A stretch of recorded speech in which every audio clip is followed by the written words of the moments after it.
Like when I moved up, septic, I Mm-hmm. had to put in a new septic. I'm like, Right. I don't know, they dig a hole and I poop in it or something, or Right. something like that. There's an No, outhouse, you have not to really. walk We to actually it. have a bathroom.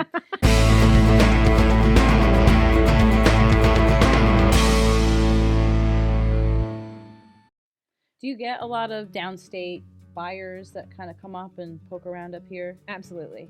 I think that's a huge piece of our market is people coming from the city, because we do have all of that to offer. Mhm. We have all this open space, and our rules are a little more lax as far as what we're allowed to do. It's always interesting. People come up like, "Oh, well, you're allowed to have animals.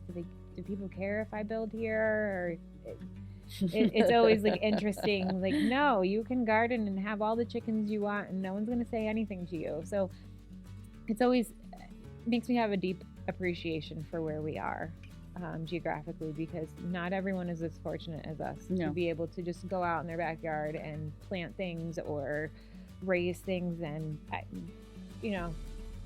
go shoot their guns, or walk outside in their backyard naked in their hot tub and nobody cares. Like it's awesome.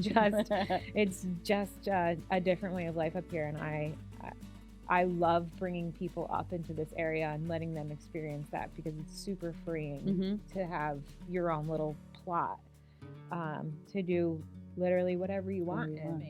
That's part of your brand and your value, that you're able to educate them.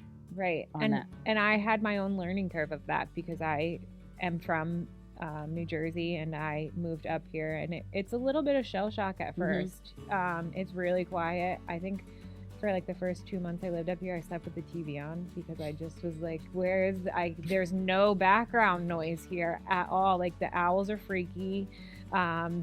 And dark. Yeah, it's really dark. It's really dark. I've never seen it so dark. Yeah. So there's a lot that is different, but it's all good things, and I feel like the experience that I have of that transition of that fast-paced life to you're gonna get stuck in traffic, but it's going to be behind a hay wagon. Yeah, and you're not going to be able to pass them, because you're not going to be able to. There's a lot that needs to be explained and understood, but they're all good changes, different things. I'm not saying anything bad about that in the city, because it's great. There's, you could eat whatever you want, whenever you want. Oh, the food. I mean, that's coming from the fat girl. I mean, yeah. The food. Yeah.